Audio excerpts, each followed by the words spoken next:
এই জেলে একটা অদ্ভুত আর ভয়ঙ্কর নিয়ম আছে। এখানে সব কয়েদিদের খালি পায়ে থাকতে হয়, কিন্তু জেল গার্ডরা পরে মোটা রাবারের জুতো, কারণ মাটির নিচে 10,000 ভোল্টের হাই ভোল্টেজ তার বসানো আছে। একজন কয়েদিও যদি নিয়ম না মানে তাহলে সবাইকে একসাথে বিদ্যুৎ শক দেওয়া হয়। প্রতি রাতেই যখন লাল আলো জ্বলে তখন মাটিতে কারেন্ট ছেড়ে দেওয়া হয়, যাতে কেউ রাতের অন্ধকারে পালাতে না পারে। খাওয়া দাওয়া করা যায় শুধু নিজের সেলে, আর খাবার দেওয়া হয় টিউব সিস্টেমের মাধ্যমে। নোয়ার সময় সবাইকে এক বন্ধ ঘরে দাঁড় করিয়ে রাখা হয়। সেখানে কিছু বুড়ো লোক দাঁড়িয়ে থাকে আর ওপরের থেকে পানি পড়ে। কেউ কিচ্ছু বলে না, সবাই চুপচাপ দাঁড়িয়ে থাকে আর নাহায়। কিন্তু এই জেলে এক লোক ছিল যে আজীবন এখানে আটকে থাকতে চায়নি। তার মাথায় একটা বড় প্ল্যান আসে। সে খেয়াল করে যখনই কোনো নতুন কয়েদি আসে তখন পুরো জেলে শুধু 3 জন গার্ড থাকে, আর যেই লিফট প্ল্যাটফর্মে করে নতুন কয়েদি আসে সেটা মাটিতে ছোঁয় না, মানে সেটা কারেন্টে লাগবে না। আরেকটা জিনিস সে বুঝতে পারে, জেলের পাবলিক টয়লেটের পানির পাইপে সমস্যা আছে। সে প্রতিদিন সেটা একটু একটু করে ঘষে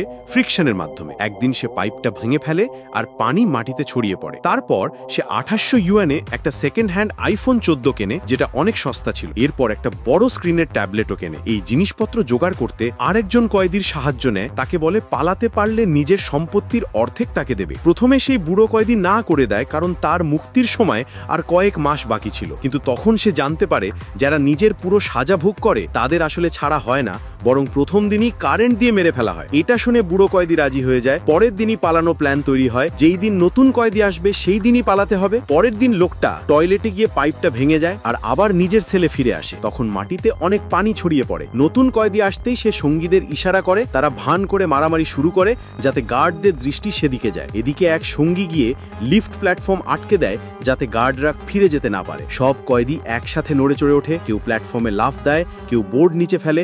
নতুন কয়েদি নিচে পড়ে থাকা ইলেকট্রিক বোর্ড তুলে গার্ডকে মেরে ফেলে। গার্ডরা চিৎকার করে, তাড়াতাড়ি হাই ভোল্টেজ চালু করো। এই সময় বুড়ো কয়েদি সবার দিকে চিৎকার করে বলে, তাড়াতাড়ি টেবিলের ওপর উঠে যাও। কিছু কয়েদি দেরি করে আর কারেন্টে শক খায়, কিন্তু কিছুক্ষণ পরেই মাটির পানির সিস্টেম শর্ট করে দেয় আর কারেন্ট বন্ধ হয়ে যায়। তখন কয়েদিরা গার্ডদের উপর চড়াও হয় আর গার্ডরা হার মানে। কয়েদিরা এক লাইনে করে জেল থেকে বেরিয়ে পড়ে। ভেতরের গার্ডরা ভয় নিজের রুমে লুকিয়ে পড়ে। জেলের এক্সিট পর্যন্ত এসে কয়েদিরা দেখে নিচে শুধু বিশাল সমুদ্র। টিকটকে 2K লাইক সাথে 20K ভিউ মাত্র 200 টাকায় কিনতে পারবেন। কিনতে এই নাম্বারে হোয়াটসঅ্যাপে মেসেজ দিন।